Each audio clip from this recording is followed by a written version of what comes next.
not applied equally to the Eastern producers of alcohol, all right?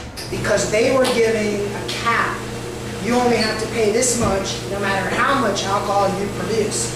And because these were corporate versus small farmers, they simply produced enough to meet that cap and more. And the more they produced, the less tax percent of liter they sold they paid. So basically they were wiping out these farmers that made whiskey, and these farmers rebelled. And they said, look, we're rebelling against the same thing that you guys were rebelling against just 6 months ago against the British.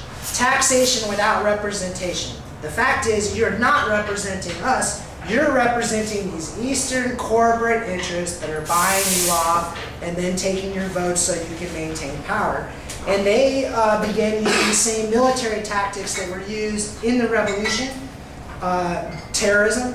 They hung a couple tax collectors. They burned a couple tax collectors' house and expelled them. And of course, George Washington and Alexander Hamilton couldn't have that. So they brought the army in and they arrested the leaders and they took their property. And they sent some of them off to England, or not England, but Washington to be tried. So you know, it was also one of the principles established in the Revolution was the British had been taking Americans to trial in Britain. So he said, no, we want to be tried by our own people, a jury of our peers. So they were taking people away from their communities and trying them in Washington to get favorable verdicts from these same corporate interests that were making money off it. So Hamilton came in and they arrested all these people, took their property and suppressed basically what was a continuation of the American Revolution. The same principles of freedom were basically being fought for. Okay, moving ahead just a little bit, I want to touch quickly, not long after that, you had John Adams as president. I mean, you know, several years later, of course. You have John Adams as president and he passes the Alien and Sedition Acts. All right, so the Sedition Acts basically was an effort to suppress the speech of the anti-federalists, the people who had been opposed to this big, huge power grab in the Constitution. And I want to mention, because I forgot, that in this same power grab, they gave a lot of land to these aristocrats out west. See, that from the Articles of Confederation, they nationalized all the unoccupied land out west, and they counted land occupied by Indians as unoccupied. So basically, the government said we own all the land outside the existing states' boundaries, which were fuzzy. And so, of course, the states didn't like this because they thought they had the right to expand westward. But the point is that George Washington got hundreds of acres, and all these aristocrats gave themselves a lot of land. And there's other corrupt activities going on in both the Articles of Confederation and the Constitution. So the anti-federalists are going crazy. They're like, look, we just fought a revolution, and now we have a counter-revolution, and a successful one. It's completely overturned every principle we fought for. We have no private property. They can tax us at will. They can come and invade our house. They can kill us. They can steal from us. And so basically, Adams passed a law that said they couldn't say anything. And of course, at this time, the vice president was taken from the second place, whoever got second most votes. So they didn't have to be the same party.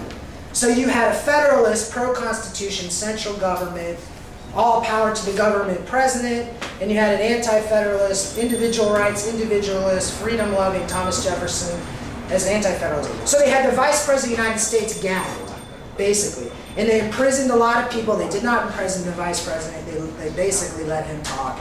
But they imprisoned all his friends, including a congressman and a bunch of journalists. Okay, so moving on. We've talked about the tariffs. We're moving now into the causes of the Civil or the War of Northern Aggression. I still get caught calling it the Civil War. Sometimes out of habit.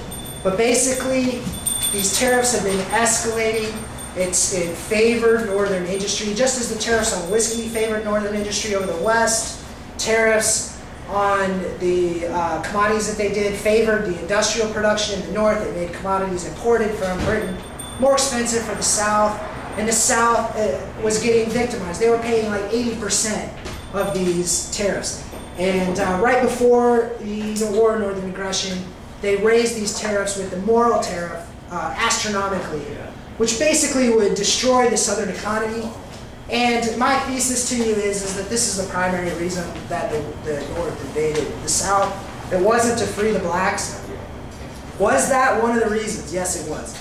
For primarily because the Southern leadership was able to get more people to fight by saying it was about slavery, because culturally there was certainly a lot of hate and ignorance and racism.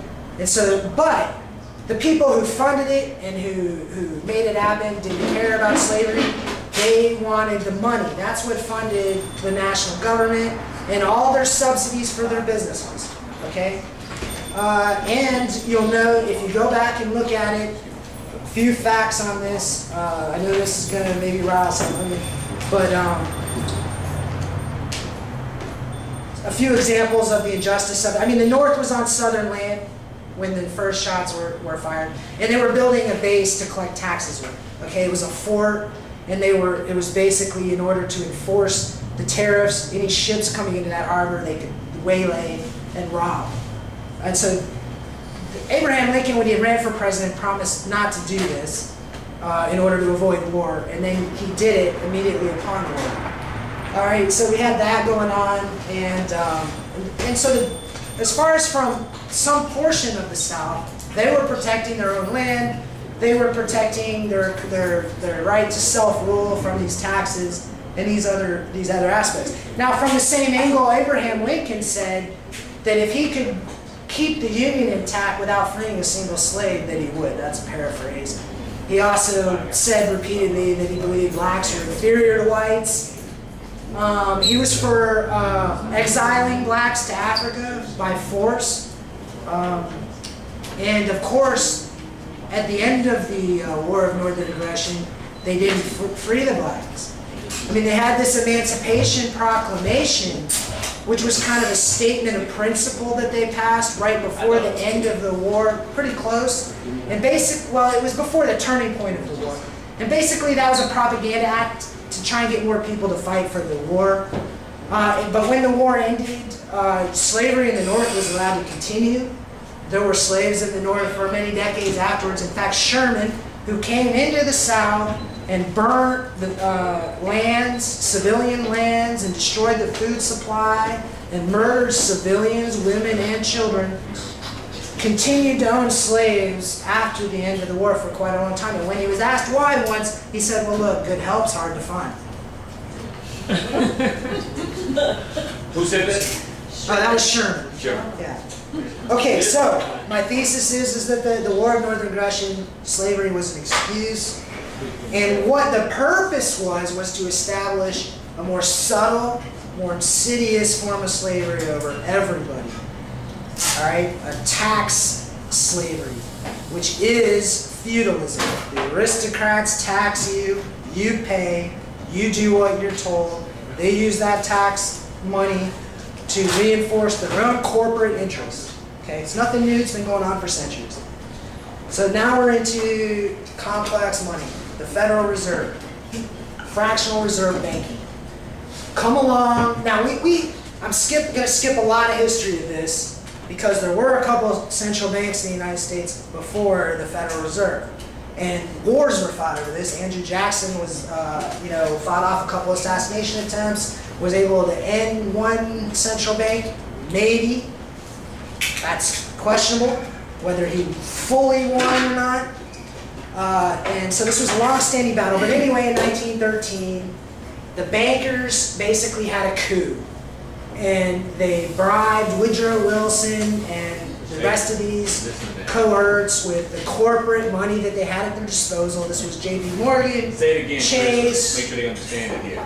All right, I don't know if you want to say it, but Rockefeller, all basically the ultra-elite international bankers got the government to, they went to an island and made a secret plan, but that's irrelevant. Eventually they got the government to pass the Federal Reserve Act, which gave them the legal authority to print money, well not money, to print currency out of thin air, to counterfeit currency.